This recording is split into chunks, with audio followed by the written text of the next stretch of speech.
Guilty plea tonight from a woman charged with premeditated murder in the death of her husband.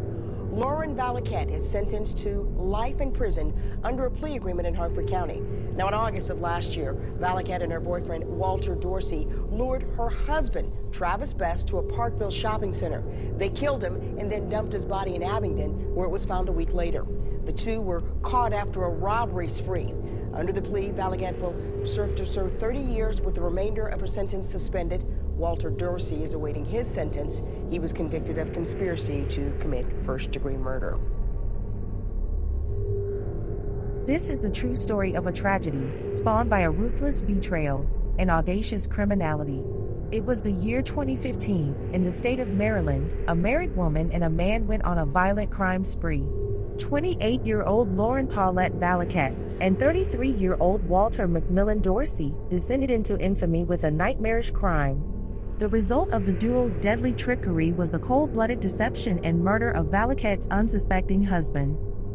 Residing in the 100 block of Fuller Avenue, Valiquet and Dorsey's names initially surfaced in connection with unrelated robbery charges in Baltimore County.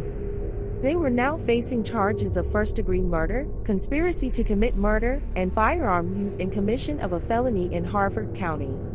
The tragic saga unfurled on August 12, when Harford County deputies discovered a decomposing body near the Elks Lodge on Harford Boat Club Road. The victim, 34-year-old Travis Best from Baltimore, had last been seen a week earlier. An autopsy unveiled that he had succumbed to a gunshot wound, igniting a homicide investigation. Suspicion immediately fell upon Valiquet, Best's estranged wife, and her accomplice Dorsey. Reportedly, there was tension between Best, his estranged wife Valiquet, and her boyfriend Dorsey leading up to the homicide. The couple's tumultuous relationship with Best was marked by hostility, exacerbated by previous altercations between Dorsey and Best. Investigators unearthed a trail of evidence linking the duo to the crime scene, including DNA evidence found in a vehicle and incriminating cell phone records. It emerged that Valiquet used a heartless scheme to lure her husband to his death. Her arrangement to meet with him at a location, promising him a visit with their children, set the stage for disaster. The year, 2015, Wednesday, August 12, a little after 6:20 p.m., Harford County Sheriff officers responded to a 911 call. It was about a decomposing body being found in an area next to the Elks Lodge on Harford Boat Club Road. Reportedly, the body was badly decomposing, and forensic experts were unable to identify the body at that time. This was an investigation that involved several different branches of law enforcement working together, which included the Harford County Sheriff's Office Criminal Investigation Division, detectives from the Baltimore City and Baltimore County Police Department.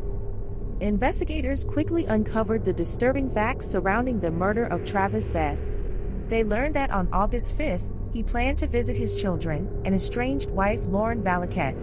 According to Best's father, his son had informed him about his plans on going to visit his children in Valiquet, which is when he told him not to go, because he thought it sounded like a setup. Travis was seemingly not thinking that anything was out of the ordinary, and likely looking forward to spending some quality time with his kids. So, against the advice of his father, he decided to go, unaware that there would be someone other than his children, and Lauren Valiquet waiting for him when he arrived. One could only imagine the horror that Best would have felt.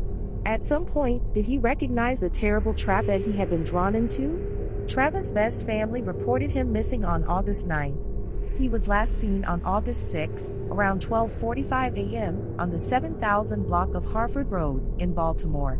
His badly decomposed body wouldn't be found until 6 days later. Best's ex-girlfriend, Anna Smith, testified that she broke up with him June 2015 when she found out that he was cheating on her with Valiquet.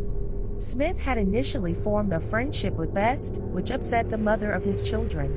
She also testified that the woman did not allow Travis to see his kids. She said Best had a phone conversation with the woman and had agreed to meet at the Parkville shopping center in 15 minutes, a meeting which he never returned from. Fingerprints and tattoos were used to identify him as the man that had previously been reported missing. Dorsey told investigators the last time that he saw the victim was in mid-July, after Best was released from prison. Dorsey stated that on July 8, 2015, he argued with Best on a phone call.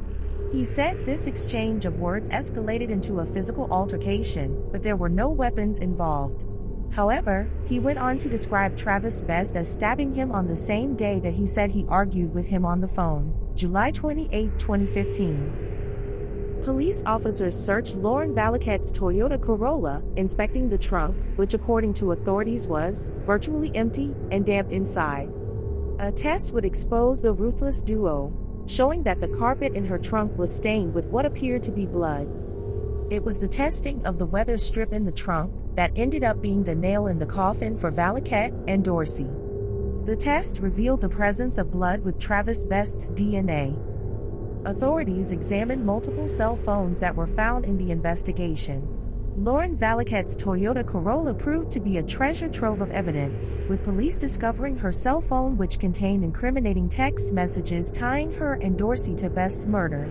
Police searched Valiquet's house on Fuller Avenue, a residence she once shared with Travis Best and their children. Authorities discovered 2 cell phones belonging to Dorsey, which contained text messages between him and Valiquet.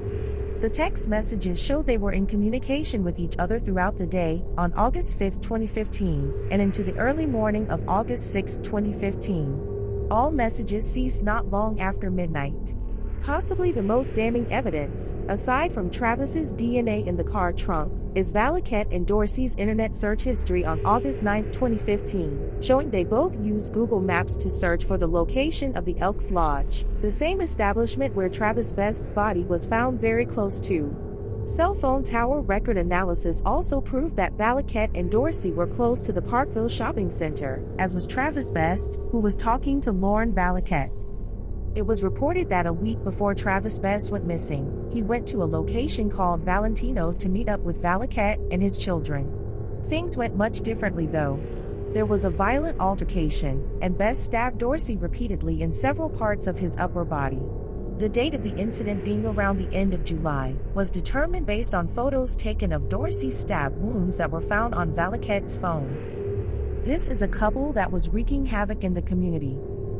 This fact is evident in the other charges they had in Baltimore County. They were wanted for charges related to a string of robberies in the area, with Dorsey allegedly wielding a knife and a gun in the commission of these crimes. The overlapping nature of their criminal activities painted a damning portrait of the danger they posed and the lives they had shattered. Ultimately, justice caught up with Lauren Paulette Valiquet and her boyfriend Walter Dorsey. They were both sentenced to life in prison for their roles in Travis Best's murder, with little hope of redemption.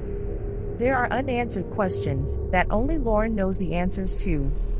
Why did Lauren Valiquet go on this crazy crime spree with her boyfriend and kill a man that she once seemingly cared for enough to take the path of marriage with? Why did she take the life of her children's father? In the end, they received sentences that reflected the gravity of their actions. Now the murderous couple's days of running wild together on violent crime sprees have come to an end, and they will be locked away in prison for a very long time. Thank you so much for watching this video. Please, don't forget to click the subscribe button.